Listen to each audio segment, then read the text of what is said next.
മാള ഒരു ബഹുമുഖ ചരിത്ര പ്രദേശമാണ്. മാളയുടെ ചരിത്രം ഈ കടവിൽ നിന്ന് ആരംഭിക്കുന്നു. ഈ കടവ് വഴിയാണ് മാളയുടെ പുരാതന സമൂഹങ്ങളായ യഹൂദരും സിറിയൻ ക്രിസ്ത്യാനികളും ഹിന്ദുക്കളും മുസ്ലിങ്ങളും മറ്റു വ്യാപാര സമൂഹങ്ങളും കടന്നു വന്ന് താമസിച്ചിരുന്നതുമായ ഒരു വ്യാപാര കേന്ദ്രമായിരുന്നു മാള. തോടുകളും പുഴകളും കായലും നിറഞ്ഞതായിരുന്നു ഈ പ്രദേശം. പ്രകൃതി രമണീയമായ വൃക്ഷലതാദികളും കാവുകളും കുളങ്ങളും നിറഞ്ഞ പ്രദേശം.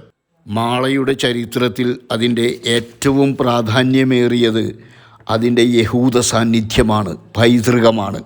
AD 1000 ആണ്ടോടെ ഇവരുടെ സാന്നിധ്യം മാളയിൽ ചരിത്രം രേഖപ്പെടുത്തിയിട്ടുണ്ട്. 7-ാം നൂറ്റാണ്ടിൽ കച്ചവടത്തിനായി വന്ന അറബികൾ മാളക്കടവ് വഴി മാളയിലും എത്തിയിട്ടുണ്ട്. AD 300-ാം ആണ്ടിൽ തന്നെ മാളക്കടവ് വഴി കൊടുങ്ങല്ലൂരിൽ നിന്നും ക്രിസ്ത്യാനിറ്റി അമ്പഴക്കാടും മാളയിലെത്തിയതായിട്ട് ചരിത്രം രേഖപ്പെടുത്തുന്നു. മാളക്കടവിനടുത്തുള്ള മണ്ടേക്കാട്ട് ഭഗവതിയുടെ ക്ഷേത്രം ഒരു ഹിന്ദു വ്യാപാര സമൂഹത്തെ സൂചിപ്പിക്കുന്നു. അതുപോലെ തന്നെ മാളയുടെ കിഴക്ക് വശത്ത്, ടൗണിൻ്റെ കിഴക്ക് വശത്ത് താമസിക്കുന്ന ഗൗഡസരസ്വത ബ്രാഹ്മണർ, അവർ ഗോവയിൽ നിന്ന് പോർച്ചുഗീസുകാരെ ഭയന്ന് കൊച്ചിയിലെത്തുകയും അവരിൽ ഒരു വിഭാഗം മാളയിൽ താമസമുറപ്പിക്കുകയും ചെയ്തു. 16-ാം നൂറ്റാണ്ടിലാണ് ഇവരിവിടെ എത്തിയത്.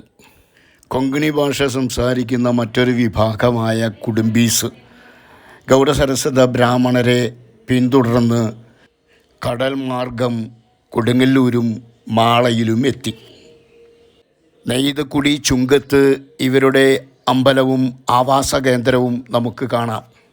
അതുപോലെ മാളയ്ക്ക് തൊട്ടടുത്ത സ്ഥലമാണ് വടമ. വടമയോട് ചേർന്ന് മനോഹരമായ ഒരു കാവുണ്ട്, സർപ്പക്കാവാണ്. ഈ സർപ്പക്കാവ് ഇന്ന് ഒരു കുടുംബത്തിൻ്റെ കീഴിലാണ്. മേക്കാട്ട് മന എന്ന പേരിൽ അറിയപ്പെടുന്നു. മതസൗഹാർദ്ദത്തിൻ്റെ ജീവിതചര്യയും ബഹുമുഖ സംസ്കാരത്തിൻ്റെ ഈറ്റില്ലവുമാണ് മാളയുടെ സംസ്കാരവും ചരിത്രവും. മാള എൻ്റെ ഗ്രാമത്തെ തുടർന്നറിയാൻ അടുത്ത പാർട്ടുകൾ കാണുക.